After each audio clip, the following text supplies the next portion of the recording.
Conexión Fénix presenta Saberes, un nuevo espacio educativo donde nos acompañarán expertos en diversas materias para brindarnos un panorama más amplio sobre temas de interés social. Disfruten de la charla. ¡Comenzamos! Hola, ¿qué tal? Bienvenidos. Mi nombre es Jaime Luna y el día de hoy hablaremos sobre los derechos de las víctimas en el proceso penal. Primeramente debemos hacernos una pregunta. ¿Sabemos qué es un derecho y qué es una víctima?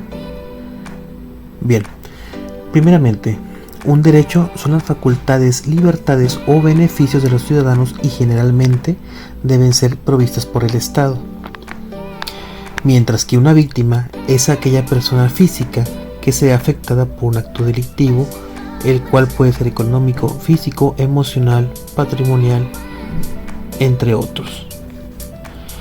Teniendo en cuenta lo anterior, podemos decir que los derechos de la víctima en el proceso penal son las facultades que tiene la víctima para acceder a la justicia a fin de solicitar se esclarezcan los hechos y poder reclamar una reparación del daño.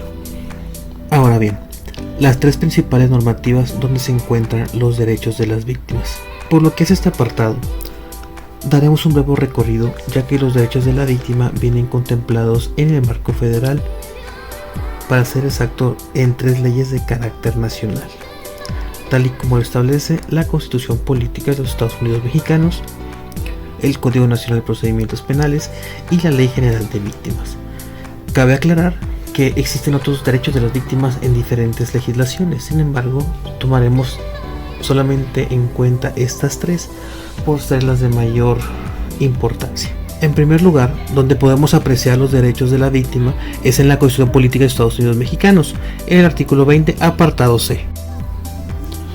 En segundo orden, podremos encontrar los derechos de la víctima en el Código Nacional de Procedimientos Penales, en el artículo 109.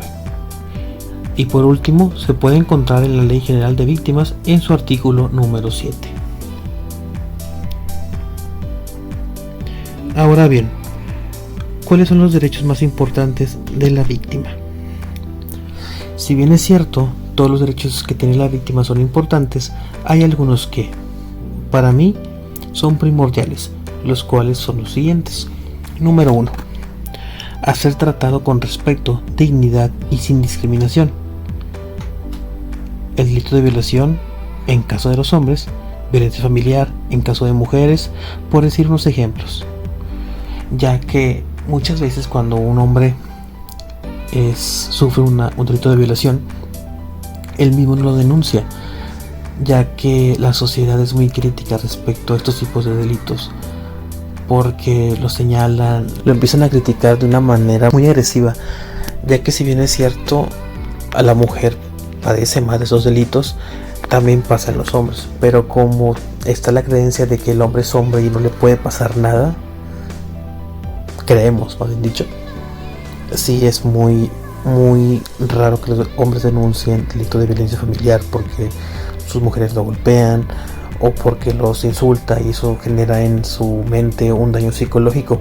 Vamos, son muchos ejemplos, pero ahorita solamente mencionaremos esos 2. Como el segundo derecho que mencionaremos sería el de acceder a la justicia de manera pronta, gratuita e imparcial respecto a sus denuncias o querellas. Imagínate que se meten a robar a tu casa y que para iniciar la investigación te digan que se ocupa una cantidad de dinero para poder iniciar la investigación. Eso, si te lo llegan a pedir en las agencias del Ministerio Público, es un delito, denominado cohecho. Otro ejemplo sería, por ejemplo, cuando... Bueno, no un ejemplo, esto ya es una opinión personal. Por ejemplo, cuando a ti te roban un vehículo, el procedimiento es tú meter la denuncia, se genera un reporte que va a nivel nacional sobre las placas del vehículo y el número de serie. Posteriormente, digamos que encuentran tu vehículo. Para tú hacer la liberación, tienes que acreditar propiedad.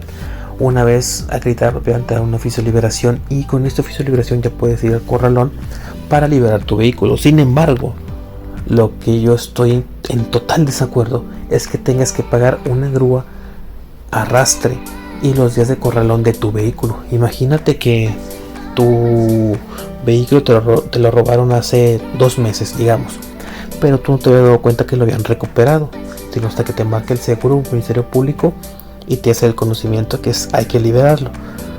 O imagínate pagar 2 meses de corralón, es mucha cantidad de dinero y todo porque te lo robaron, literalmente. O sea, no es como que hayas tenido un accidente, simplemente lo robaron y tú tienes que pagar por el servicio de grúas.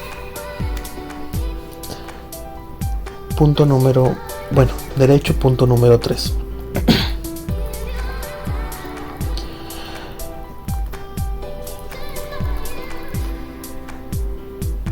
El tercer derecho sería el de a recibir gratuitamente la asistencia de un intérprete traductor desde la denuncia hasta la conclusión del procedimiento penal. Esto, por ejemplo, es para una persona sorda, una persona que no habla ni entiende el español, por ejemplo, una persona indígena o que es extranjera o que tiene alguna impedimento, tal como es la sordera, por ejemplo. Derecho número 4. A que se le asigne de manera gratuita un asesor jurídico. Hay algunos términos jurídicos que las personas no entienden y por ende es importante tener una persona que tenga el conocimiento y pueda interpretarlo para las víctimas. Punto número 5, o derecho punto número 5. A tener acceso a la carpeta de investigación y poder aportar elementos de prueba. A partir de la reforma de junio del 2008, las víctimas o partes ofendidas tienen una mayor participación en el proceso penal, ya que anteriormente solamente eran se atenían a lo que el Ministerio Público decía y a los actos de investigación que éste realizaba. Hoy en día la víctima puede hacer sus propios datos, sus propias investigaciones y hacer sus propias investigaciones y pruebas, por así decirlo, como dictámenes psicológicos, contables, de caligrafía, de dactiloscopía, de muchos tipos. Derecho número 6. Al resguardo de su identidad y datos generales. Cuando así se requiera, se pueden ocultar los datos de la víctima. Por ejemplo, un delito de secuestro, ocultar tus datos como domicilio, edad, el nombre de los testigos, ya que por varias razones pueden buscarlos las personas o amigos de los secuestradores que han tenido, ¿verdad? Más que nada para cubrirse. Número 7. A impugnar por sí o por medio de su representante las omisiones o negligencias que cometa el Ministerio Público. Número 8. La atención médica o psicológica. Este derecho viene un poco mal interpretado por lo siguiente. A mi consideración, dicha atención debe ser gratuita para víctima. Por ejemplo, en un hecho de lesiones, tanto la víctima como el imputado van a dar al hospital. ¿Quién creen que paga los gastos médicos del imputado? No los paga el imputado, ya que el mismo va en calidad de detenido. Por ende, los policías los llevan y el gasto lo absorbe el Estado, mientras que la víctima por lo regular termina pagando los daños causados hacia su persona, los cuales, si bien es cierto, pueden ser reclamados como reparación del daño. Esto sería en un futuro que no sabemos en qué momento pueda darse. Ahora bien, el siguiente tema es el recurso de queja ante el Ministerio Público. Durante la investigación de un delito, el Ministerio Público puede optar, además de la consignación de la investigación ante juzgado, por 4 formas de terminación de la investigación.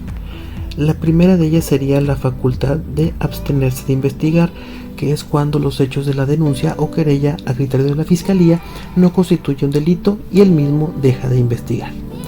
Dicha determinación debe ser aprobada por el Fiscal General del Estado. Número 2. El archivo temporal.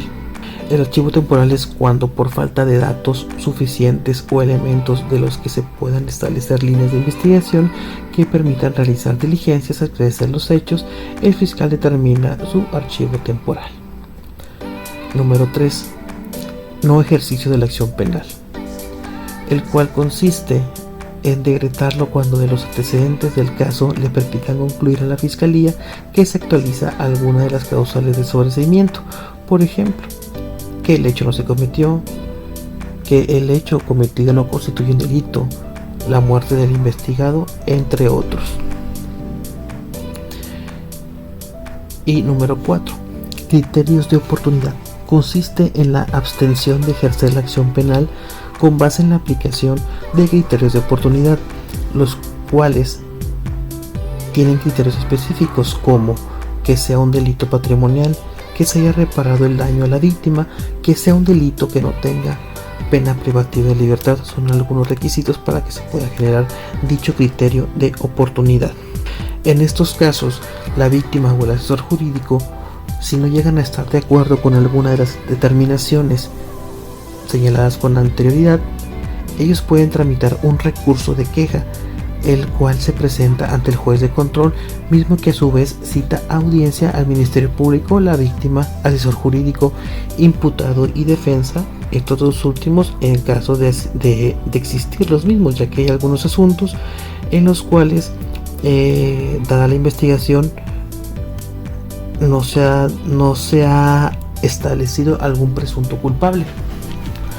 Por ende, solamente se llamaría audiencia lo que es al Ministerio Público, asesor jurídico y a la víctima. Esta audiencia es para que expresen su posición respecto al acto de determinación de la investigación. Posteriormente, el juez de control, en base a los argumentos de todos los participantes, confirmará, modificará o anulará la decisión de la Fiscalía y en su caso se podrá continuar con la investigación. Como conclusión, debemos entender que la víctima tiene el derecho a recibir asesoría jurídica, a que se le repare el daño, a coadyuvar con el Ministerio Público en la investigación y a recibir atención médica. Estos derechos, en mi consideración, son fundamentales y más aún la atención médica. Por una parte, la psicológica ya es gratuita, ya que existen varias instituciones que la otorgan de manera gratuita. Sin embargo, la médica no, esta no es gratuita. En algunos casos puede ser, pero son muy raros, son contados. A mi forma de ver, debe establecerse un área especializada para la atención de este tipo, ya que muchas veces las víctimas de los delitos no cuentan con los recursos económicos. Por ejemplo, un delito de lesiones donde la víctima por varios golpes pierde varias piezas dentales. Como sabemos, dichas piezas son muy costosas, las cuales la mayoría de la gente no puede costear, por lo que tienen que esperarse a que el imputado les pague. Pero eso podría ser hasta que se le dicte una sentencia mediante un acuerdo reparatorio, una salida alterna en la cual se sujete el imputado. Sin embargo, también puede ser que nunca pague el imputado, a menos que al mismo le convenga, ya que una sentencia condenatoria en su contra no es una garantía de que te vaya a pagar.